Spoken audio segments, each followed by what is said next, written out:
Tonight on Greater Boston, I'm joined by two local women who recently confronted the family that aggressively marketed the addictive painkiller that ultimately killed their loved ones. I'm talking about the Sackler family, owners of Purdue Pharma, makers of OxyContin, who still won't admit any wrongdoing, more than 500,000 overdose deaths later. Then later, she sung alongside the likes of Luther Vandross, the Rolling Stones, and Sting, but Lisa Fischer is a huge star in her own right and is taking center stage at the legendary Scullers Jazz Club this weekend. She joins me to discuss being 20 feet from stardom and being a star, plus the return of live music. And finally, my thoughts on the Senate finally taking action on a cause near to my heart and frankly, a no-brainer, permanent daylight saving.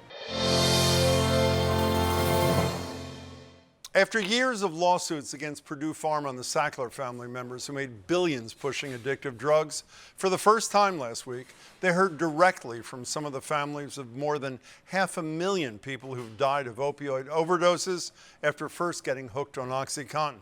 The testimony was the result of a new settlement agreement reached earlier this month, which would have the Sacklers pay as much as $6 billion, but still no admission of wrongdoing. In exchange, the family gets immunity in the thousands of current civil lawsuits filed against them, plus any future ones. But they're not protected from criminal prosecutions if the Justice Department opts to pursue that. I'm joined now by two people who spoke during last week's hearing. Cheryl Juaire, who lost two sons, Corey and Sean, to opioid addiction a decade apart, and Kimberly Krawczyk, whose brother died of addiction and who is herself in recovery. Cheryl is the founder of Team Sharing, Inc. It's a national organization of parents who've lost kids to substance use disorder that raises awareness, provides support to other families who've lost loved ones to the disease. And Kimberly is the recovery coaching supervisor for the Massachusetts Organization for Addiction Recovery. Kim and Cheryl, I really appreciate your spending some time with me tonight. Thank you for having us. Cheryl, starting with you, when you first learned of the opportunity to address the Sacklers, three of them, directly, did you hesitate even for a second to take the opportunity? Not for a second. No, I knew that this was going to be a once-in-a-lifetime opportunity. And how about you, Kim? Did you feel the same way? Same. My whole mission since my brother died has to keep his name and his memory alive and to put a face to it. Kim, could you share could you share a little bit of what you said to the Sacklers? That most importantly, that I am a woman in recovery, that recovery is possible, and that hundreds of thousands of people have not had that opportunity. I shared that my brother and I were the sole members of my family. I lost my parents when I was a child. My mother committed suicide from her addiction to prescribed medication. And my father died of cirrhosis of the liver. My mom was 33 and I was 36. So that created a significant bond between my brother and I because we had to support each other. Losing him devastated me. I can't even, and he started his addiction at the age of 36. He got prescribed medication from an injury received at work. Because of the stigma related to this disease, I was extraordinarily hurt deeply at his wake that there were only maybe 60 people after 36 years of life, living a productive member of society, what we all would hope to be. Yeah. In 6 short years, he lost everything that was meaning to oneself, including his own life. And I just couldn't believe that 6 years took away 36 years of being, a person that everyone would want to be. Cheryl, what did you say to the Sacklers? I shared my story of Corey, which started out with when Corey died in 2011. I had no idea about opioids, OxyContin addiction. And so I thought it was a choice for him. So I've had to live with that. 10 years later, I've learned quite a bit about addiction. But 10 years later, I lost my second son, so I shared that with them as well. Do you feel that the Sacklers killed your kids? I feel it. So my first one, yes. My second one, he ended up dying from fentanyl, which is what everybody's dying from. Yeah.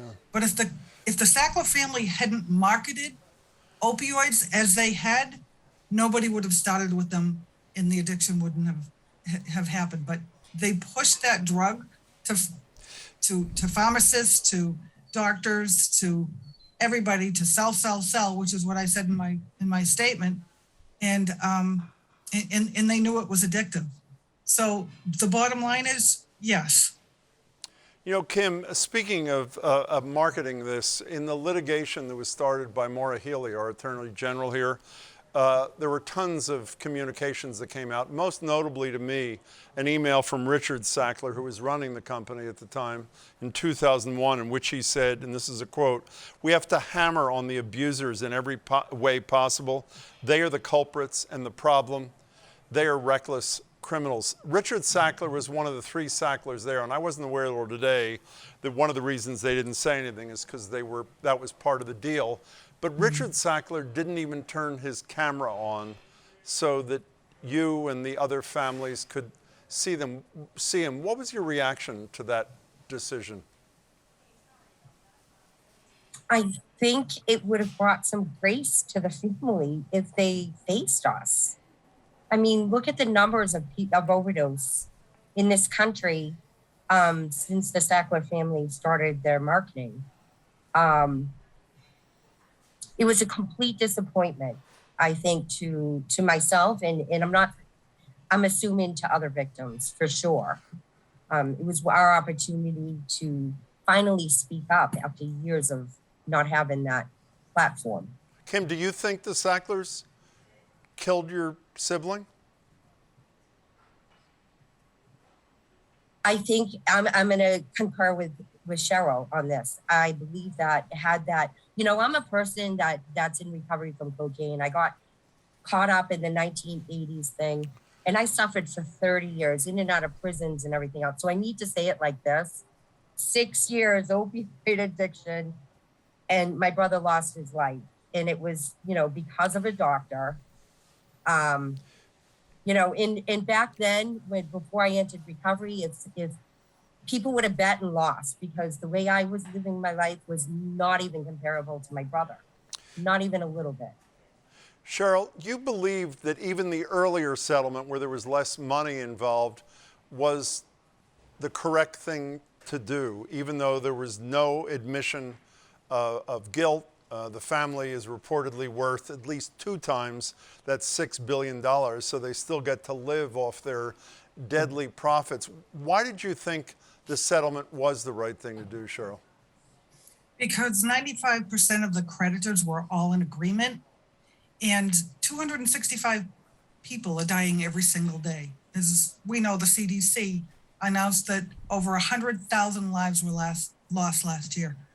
Just do the numbers right there. So for me, it's a matter of getting the money out to the streets, to the cities, to the states as soon as possible so we can start saving lives. While those 9 states were in negotiations, I give them kudos for getting another $1 billion for sure. But 265 lives were being lost every single day.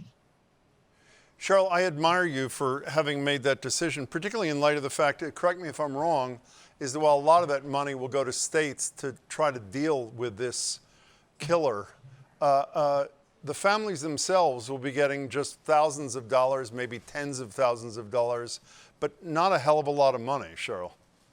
The families are getting nothing. I mean, we really got the short end of the stick. $750 million is nothing for what the families are getting. But at this point, if we can save one more life, it'll be worth it. Kim, do you share Cheryl's perspective on this deal, though imperfect? It was the way to go? Hugely imperfect, but absolutely. And I'll say it like this. I mean, every breath we take, I'm in recovery, but we're losing someone. So that money has to go to prevention, recovery supports, et cetera, to help people be sustainable in their own recovery. Cheryl, would you like to see the Sacklers criminally prosecuted? While they're immune now, part of the deal, from civil litigation, they are not immune from possible criminal charges. Would you like to see some of them criminally charged, Cheryl? I would like to see them criminally charged, but I I'm a little leery of that because I'm not sure how that would work. If they went to jail, could they stop giving us the money? So yeah, everybody wants to see them in jail, but there again, we have to think about getting that money and getting it out to where it needs to go. How about So- you? I'm sorry, Kim, how about No, you? so just, it's a catch-22 right now. I understand that. Kim, how about you and possible criminal charges? For sure. I mean, even if criminal charges went forth, they're you're going to be in a federal. I mean, come on, it would be a joke. Seriously, I think the money should go to the people, mothers most importantly, and mothers that have had children that are addicted. Kim, starting with you, we know obviously how your sibling died, your brother died. Can you tell us a little bit about him and his life? He married his high school sweetheart. He had a child. He was at the same job since he was a sophomore in high school. He moved up to a management position. You know, it was like, I always looked up to my brother because I got caught up so quickly and so early on in life, that he made it out of our trauma into a productive member of society. He had 4 friends that was his friends for life. I'm still very much in touch with them. But it was just a normal, average American living, man that's living in this country. And at the age of 36, after an injury, he got addicted. And it happened quickly. I mean, 6 years, I got the call. Cheryl, could you tell us about the 2 children that the Sacklers took away? Corey was 23 years old when he passed, but he left behind a 4.5-month-old daughter, and her name is Faith, and she's 11 now, and she will never, ever, ever know her dad, who was a great kid that got caught up in addiction. Again, I didn't know back then, so, but Sean used drugs with Corey, and Sean got into recovery in 2013. And he went into a program called Teen Challenge, which is a 15-month-long Christian rehab. And he did so well there that they hired him on staff. And Kim knows. And so for 5 years, Sean just excelled. He saved lives after lives after lives. He'd go to a bus stop at 3 o'clock in the morning and pick somebody up that was that needed to go into treatment. And then he had a bad day. And he took an OxyContin out of his father-in-law's cabinet. And that was in 2018. And he quickly lost everything to addiction. Well, Cheryl, Juaire, and Kimberly Krawczyk, I thank you for sharing your stories. And I'm very sorry about your loss, but I appreciate your strength and all the wonderful work you're doing. And I hope you keep at it. And thanks so much for your time tonight. I really appreciate it. Thank you so much. Thank you for having us. Next up, you may have seen my next guest featured in the Academy Award-winning documentary 20 Feet from Stardom, but Lisa Fischer long ago closed that gap. She sung alongside the likes of Luther Vandross, the Rolling Stones, and Sting. That's a powerhouse voice, and I think of her as a star. I mean, she's a star. She is a star, and when she does walk to the front of the stage, that star power is on full display.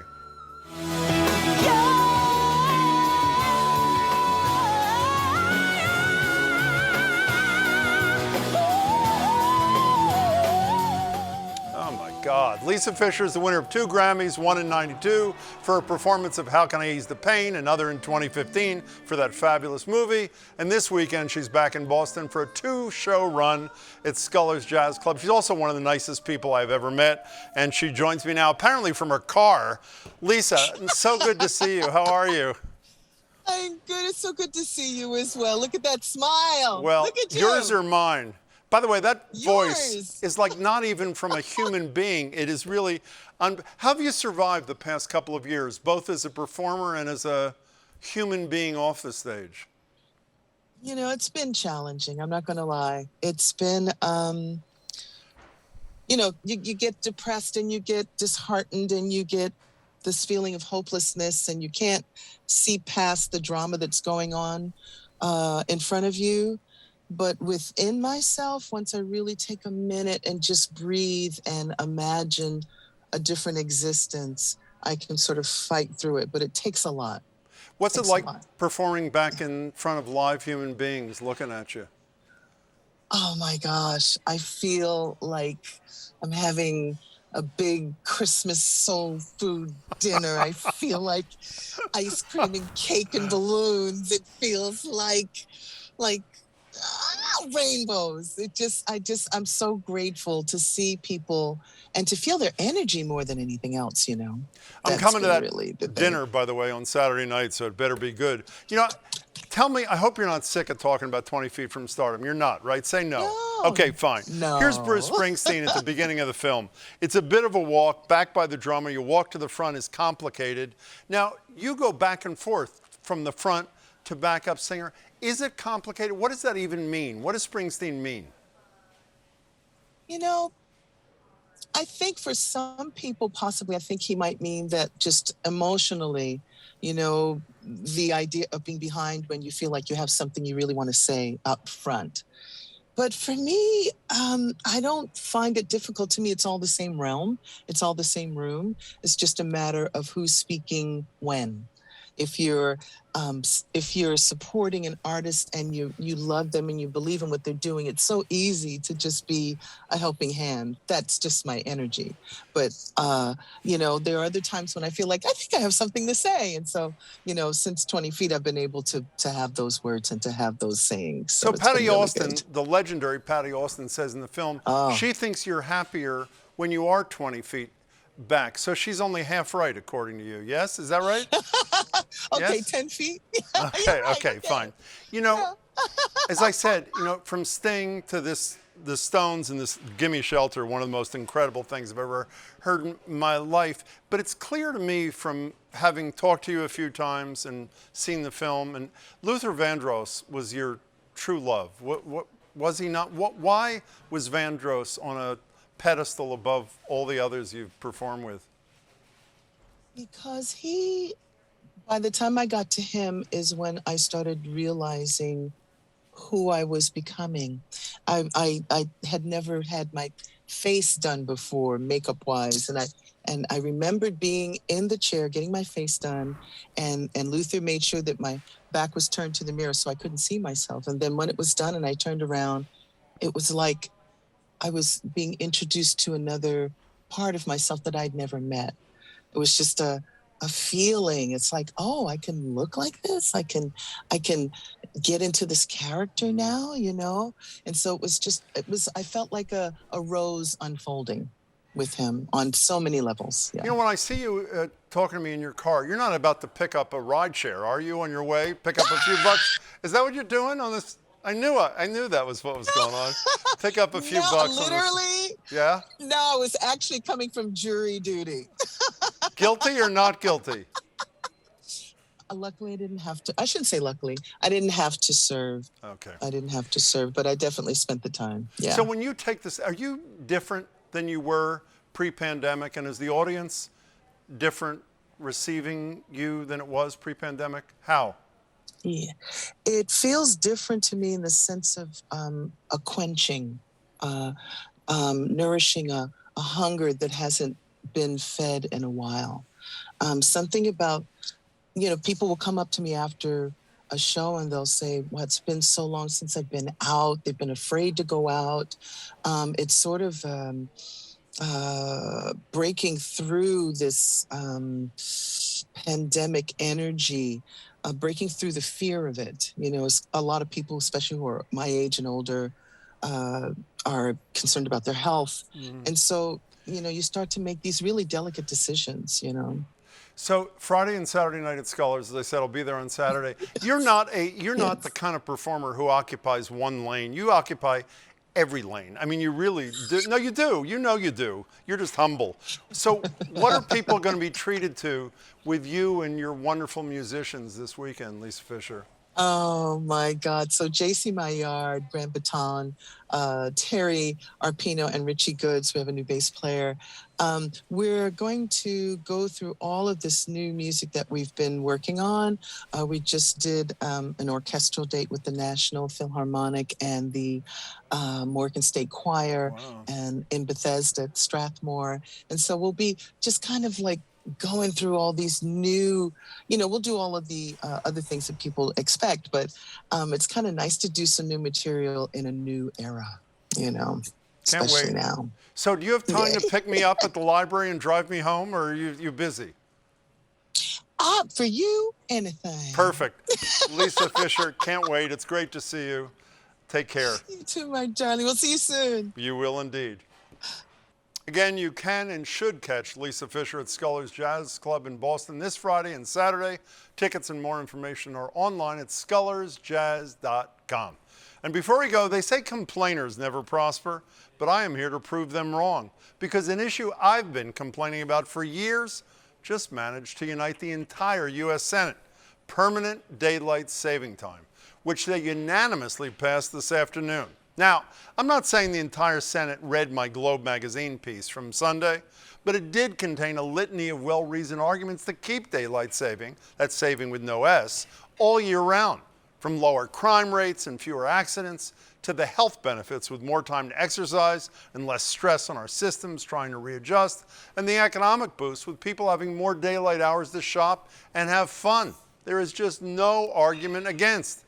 But in addition to my own complaining, I suppose some credit goes to Senator Ed Markey and a few others as well. Markey's been leading the charge on this in Congress for years and was in on this latest bipartisan effort headed up by Florida Senator Marco Rubio and Markey, as he spoke with us about yesterday on Boston Public Radio. When you have Marco Rubio, conservative Republican from Florida and the Sunshine State, matching up with liberal Ed Markey from the Bay State, there's some recombinant political DNA there at work.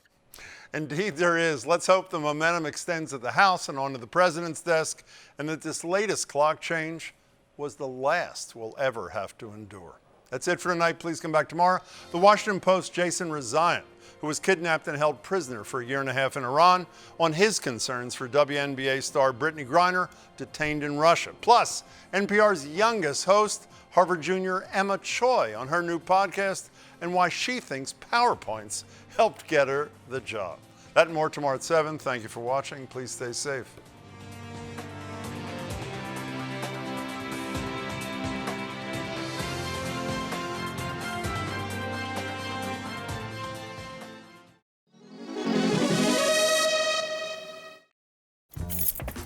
Hey folks, Edgar B. Herwick III here from GBH's Curiosity Desk, where you ask questions and I find answers. Today we are in Lexington, Massachusetts, just a stone's throw from Hanscom Air Force Base, which is at the center of a little controversy that Maria Q is hoping that we can bring to a resolution.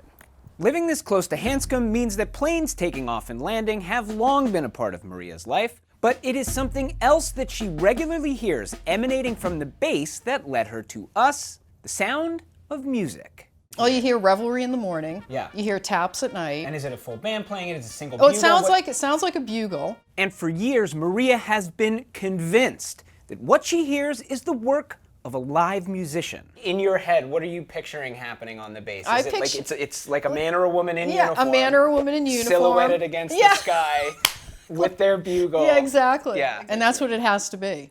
But a friend of hers isn't so sure. And it's become a bit of a thing between them. He just thinks it's a recording, and I don't think it's a recording. So it's not like this big contentious thing, but... But you are definitely on opposite ends of this. Yeah, he calls it Buglegate. So Maria decided to call in the heavy artillery, so to speak, which in this case is us. We hopped in the car and took the short drive over to Hanscom, a military installation where more than 10,000 people live and or work. So we have arrived here at Hanscom Air Force Base, and we're going to meet up with the command chief, who's going to help us get to the bottom of things. Now, Maria is certain that reveille and taps are among the bugle calls she hears, but she mentioned others as well. So our first order of business is to establish what gets played here, when it gets played, and how often. we quickly learned that at Hanscom, just like it is at nearly all military installations, the same calls are sounded on a strict Monday through Friday schedule. Every morning at 06:30 a.m., Reveille is played. It is a bugle call, followed by another bugle song called To the Colors. And so that signifies the official start of the duty day.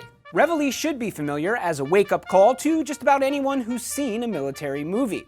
Like most of our military bugle calls, it's actually a French tune. In fact, the word Reveille literally means wake up in French. Now, To the Colors is also a French tune, though the version used today replaced the original French melody in the 1870s.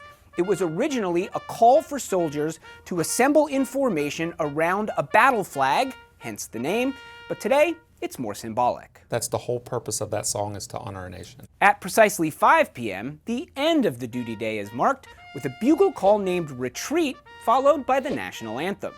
Retreat is, French yet again, officially composed in the early 1800s, but the basic melody stretches all the way back to the Crusades. When you hear that, you'll stop and kind of face the music or the flag, and then once the national anthem plays, service members will salute the flag. Then at 9 p.m. comes the traditional quiet hour signal, taps.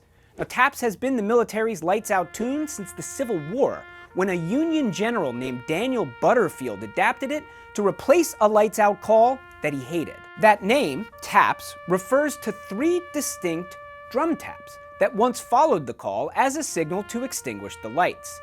Taps took on a deeper meaning as it was played at memorial services and funerals of fallen soldiers. It's a little more of a somber feeling because it signifies quiet hours, but at the same time, it honors our men and women who have paid the ultimate sacrifice. The big question is, Okay. is this happening live? Is there a man or a woman, or is there a service person atop a hill as the sun is rising with a bugle, or is this all done by recording? So in the mid-1940s... And so, with answers in hand, I returned to Maria's.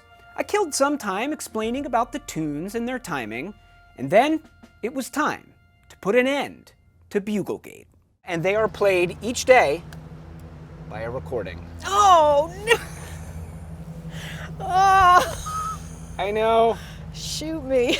Yes, the calls are in fact recordings, programmed into an automated system run by a pretty basic-looking computer in a windowless room.